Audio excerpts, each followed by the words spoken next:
This is the last lecture of this class, and we continue looking at the rise of the culture of paranoia. Others call it the paranoid state.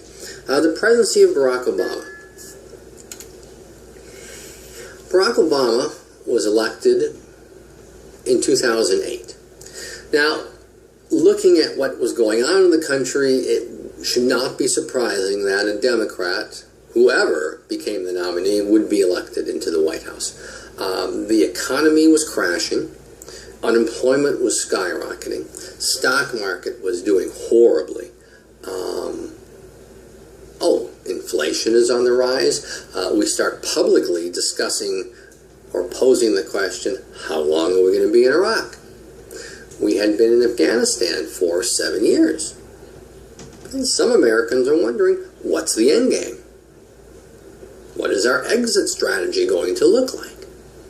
And other pundits referred to the election of our first African American as president as, quote, post-racial America. That race no longer matters, that we've solved all the racial issues by electing an African American to the White House. So, anybody care to argue that that turned out to be the case? That's like saying we will put to bed once and for all gender polemics when we have our first female president. Well,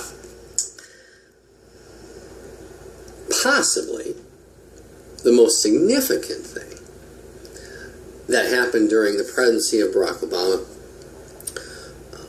was the death of Osama bin Laden at the hands of American forces. Psychologically, it's huge, huge, huge. I cannot not overestimate the significance, especially psychologically, of the death of Osama bin Laden. Certainly, strategically, it did not do any good. Taliban, Al-Qaeda, new terrorist organizations, they've only gotten bigger. So, cutting the head off the problem did not end the problem. Well, there's this wonderful thing called smartphones. And on May 2nd, 2011, President Barack Obama, late at night, gave a nationally televised address announcing to the American people that U.S. forces had killed Osama bin Laden. Now, before he made that announcement, there was some speculation. There were some rumors. There were some discussions that maybe this had happened. And so, this is before President Obama gives the official word that the U.S. killed Osama bin Laden. This is going on before the president's address at the New York Mets Philadelphia Phillies baseball game. And this information about the possible death of Osama bin Laden is being spread through social media on people's cell phones. So listen to what's going on in the background, and then pay attention to what the baseball announcers are saying.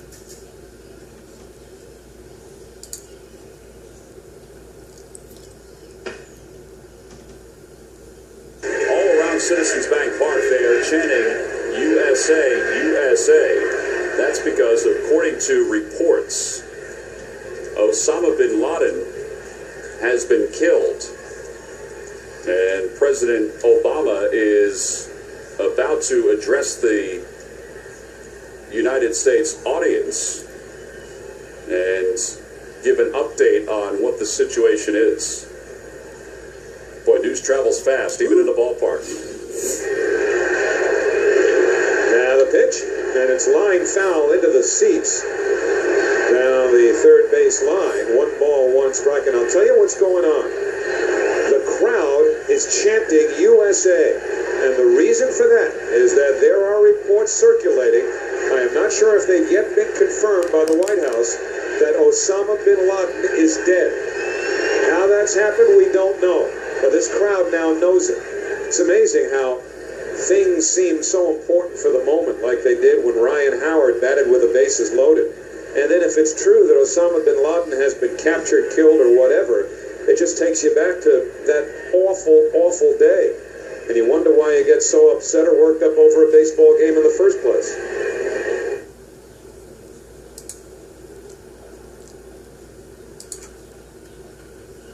Well, the war in Afghanistan does not end. It winds down considerably during the presidency of Barack Obama. And these numbers will certainly only increase as long as there continues to be any sort of U.S. presence. At least 2,381 killed, 17,674 wounded. Osama bin Laden was killed not in Afghanistan, in Pakistan, in a country that is, well, supposedly an ally of ours.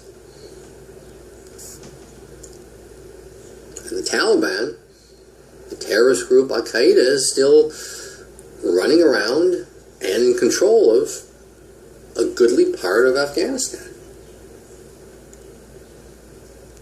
Which, once again, bodes the question, what is the end game?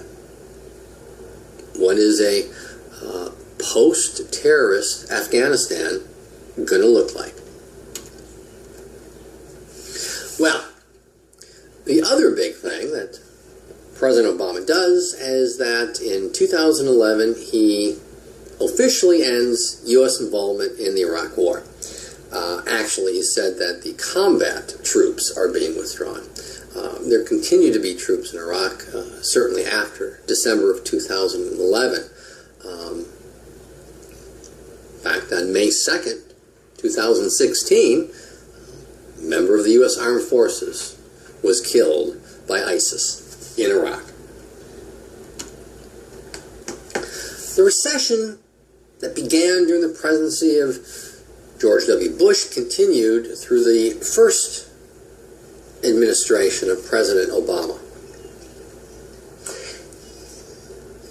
Excuse me. And it does not appear that either one was able to get Congress to do anything significant to bring about a quick end of the recession. Certainly there were some causes of it that Congress attempted to address. The unregulation of the stock market, spending without taxes being supportive, borrowing money from China and other countries to pay for things like tax breaks and wars abroad. There's a whole bunch of reasons, and Congress attempts to address some of them, but not certainly all of them, and Congress is deeply, deeply split. Congress does actually very little. Well, another big aspect of the presidency of Barack Obama is the Affordable Care Act. The Affordable Care Act, I should say the passage of the Affordable Care Act was whisper thin. And eventually the Supreme Court will conclude that the Affordable Care Act is constitutional. Nevertheless, in 5 years after the issuance or the start of the Affordable Care Act, Congress voted 42 times to defund Obamacare. 42 times in 5 years. Now, the cost of a vote in Congress is $1 million. 42 times $1 million is $42 million. Now, there was no chance that the Affordable Care Act would ever have been defunded during the presidency of Barack Obama. Republicans had a slight edge in the House. But not enough in the Senate to override a veto. So certainly if it was passed, and that certainly was not about to happen in both houses, the president would veto it, and there was not enough votes to override the veto. So, Speaker of the House Boehner knew exactly that there was zero chance to actually defund Obamacare, yet they voted 42 times at a cost of $42 million to attempt to do something they knew it could not happen. So why they do it? Well, for domestic consideration, for domestic consumption. So members of Congress could go back to their districts and say, I tried defunding Obamacare. Give me more money, get me reelected, and I'll do it again.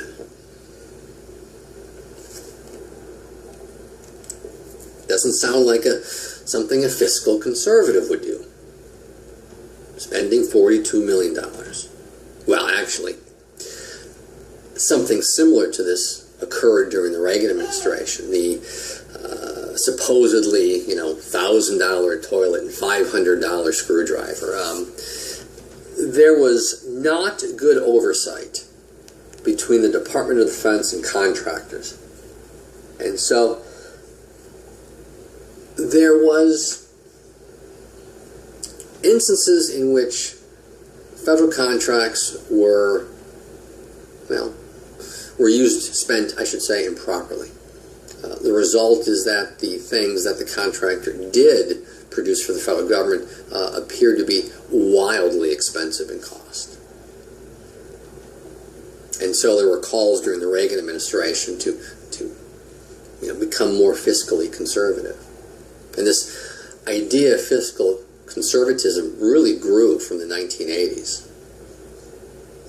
I mean, even in the 21st century, you would have a hard time finding a Democrat who would claim to be not fiscally conservative.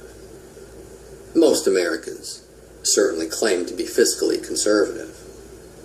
Most Americans were socially liberal and fiscally conservative, which is other reasons why it did not appear that President Obama would get reelected. 2012, there's all sorts of reasons why President Obama is not going to get reelected. The war in Afghanistan continued, and once again, that's been going on for 11 years, and Americans are now really openly, publicly talking about, when is this going to be over? How long is it going to take? We killed Osama bin Laden. What is going on? What is it going to take to end the war? What is our end game? What is our exit strategy? And the federal government was not willing or unable to provide those answers. The national debt went up dramatically during the first 4 years of President Obama. Unemployment was at 8.2%. That's kind of high.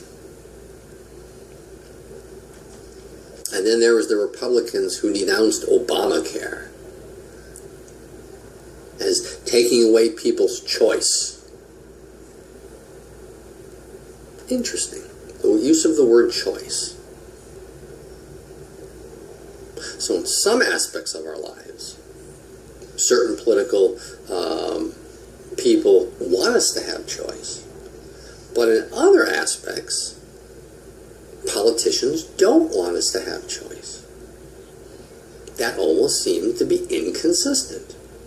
Well, that's been the reality of politics, folks. I'm sure ever since George Washington was elected the first president of the United States under the U.S. Constitution.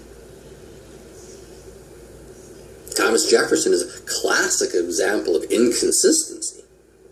I mean, he ran on the idea of shrinking the size of the federal government and shrinking the expense of the government. And what did he do? More than doubled the size of the United States with the Louisiana Purchase, which meant a massive increase in the number of employees for the federal government in order to maintain this extra land. And then he launches a war against North African pirates. So inconsistency is a characteristic of American politics. Well, we had on the rise this group of ultra-conservative Republicans that they called themselves the Tea Party, and their attempt to connect their ideas with the revolutionary leaders who had the first Tea Party in Boston, so many years ago. So they wanted a revolution. Massive overhaul of every aspect of American society. And their voices were loud, and man, their supporters donated a lot of money.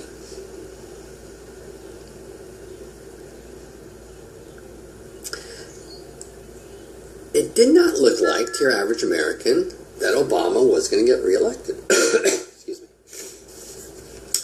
But he did. By a pretty good margin. So the question is why? Well, one, the Republicans ran on the idea of getting rid of contraception. So we are in the throngs of a very expensive 11-year war. Americans are wondering when it's going to end, how it's going to end.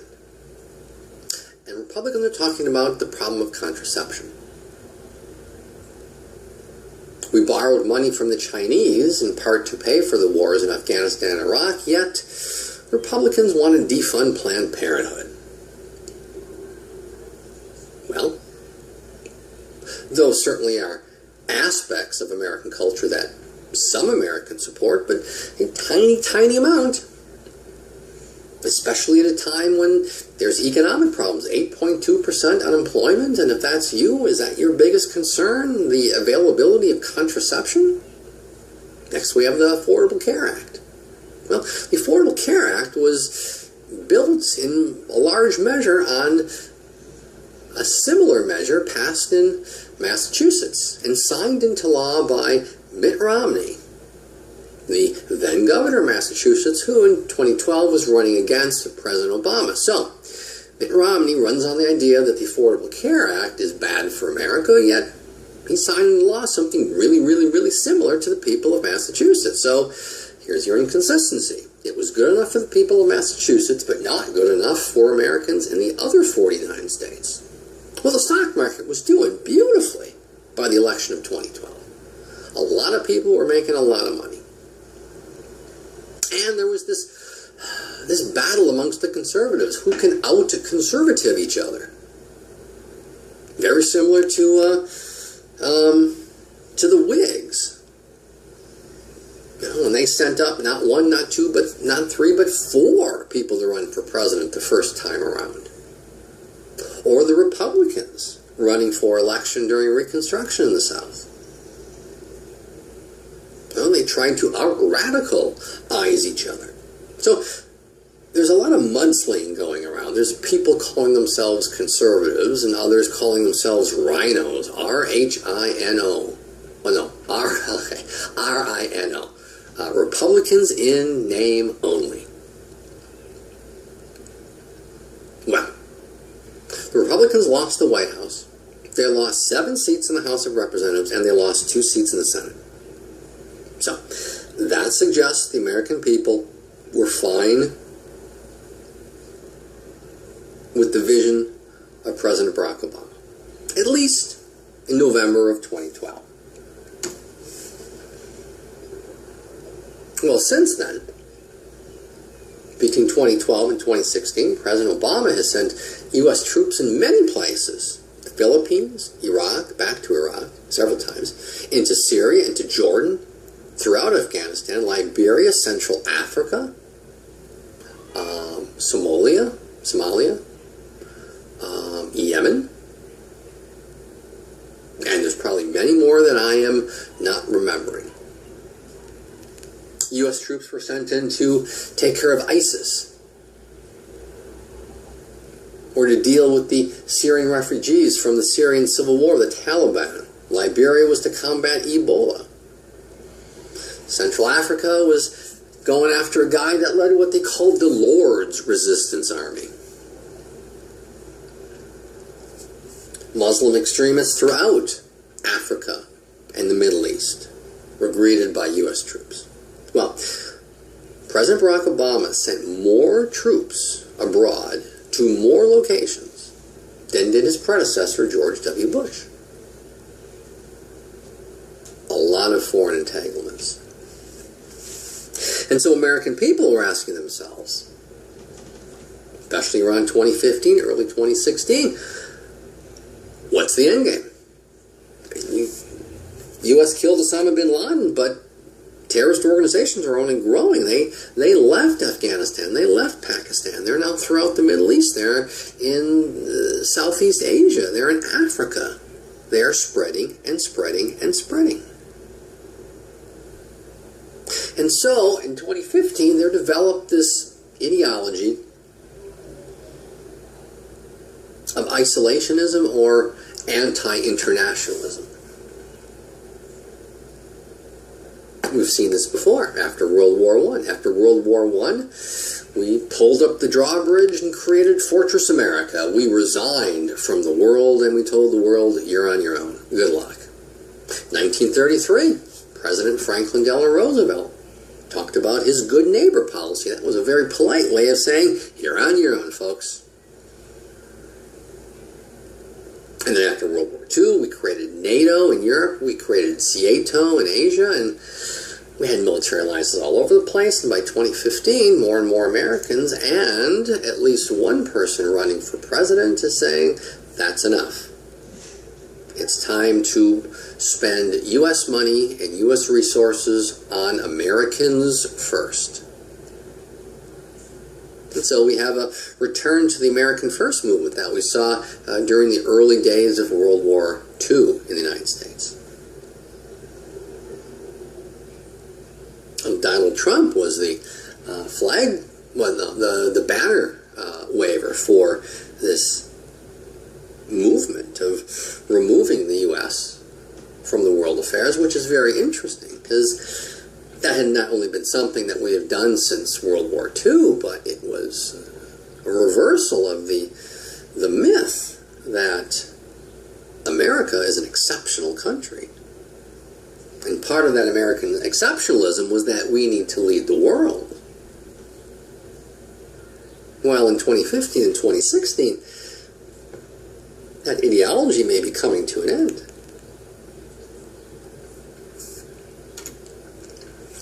Well, some of the highlights and problems. We have 5% unemployment. That's pretty good. 4% interest rates. That's pretty good. Record stock market. That's really good. We had a Congress that really didn't do anything. And it's not just during President Obama's. It's been for quite a while, and this is why. Since 2000, control over Congress has changed hands about every 2 years. Prior to that, there was a tremendous amount of negotiation and settlement. Look at President Bill Clinton, ends welfare. Democrat, ends welfare. Something Ronald Reagan wanted to do and didn't quite do it. Democrat, ends welfare. Because he wanted something. Republicans want something, Democrats want something, they negotiate, they mediate, they come to an agreement. Nobody gets the full loaf, both sides get a half a loaf. Well, because Congress changed hands every 2 years, the Republicans and Democrats dug in and basically said, we want the whole loaf. There will be no more negotiation. There will be no more mediation. We will not settle for anything but all.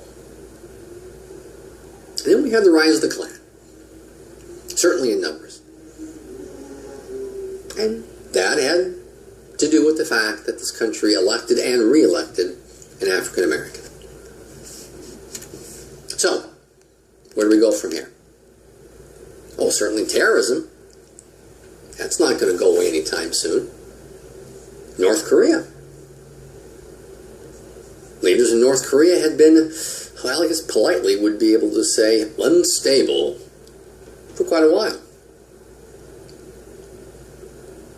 And the new leader, or the current leader of North Korea, claims that not only have they developed a nuclear weapon, but they are almost ready with a intercontinental ballistic missile, one in which could bring a nuclear bomb to the United States. And what are we doing? What do we do during the Bush administration? What do we do during the Obama administration? Sanctions. We have terrorism, both foreign and domestic.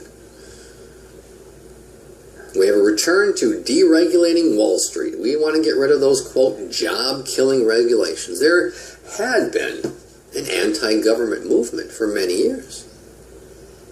The Supreme Court gutted the 1964 Civil Rights Act, and within hours of of the Supreme Court doing so, states in the ex-Confederacy, the ex-slave owning states from Texas to South Carolina, passed a series of voting acts that resulted in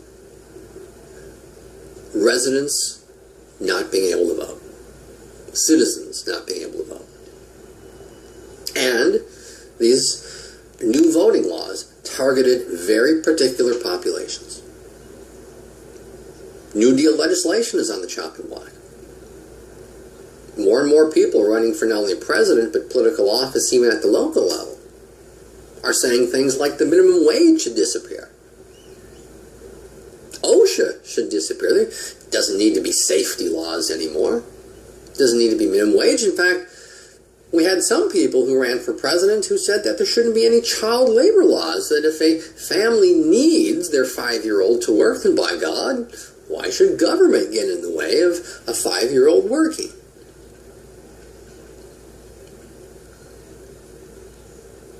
The idea of interventionism is possibly going the way of the dodo. And what's on the rise is the recreation of Fortress America. In other words, ladies and gentlemen, boys and girls, we may be on the path to returning to the Gilded Age. And from the lectures, from the readings, you know how that affected most Americans. Well, what does the future hold? Well, you can look at movies, you can look at TV, you can look at books. Some futures are really, really sad. Like zombies taking over the world. That would be a really, really sad future. Others have seen this interracial, inter-ethnic, intergalactic coming together of races and peoples from all over the universe, flying all over the place. All sorts of different ideas. And because this is a history class and not a futurist class, I don't have a clue. When it happens, let me know.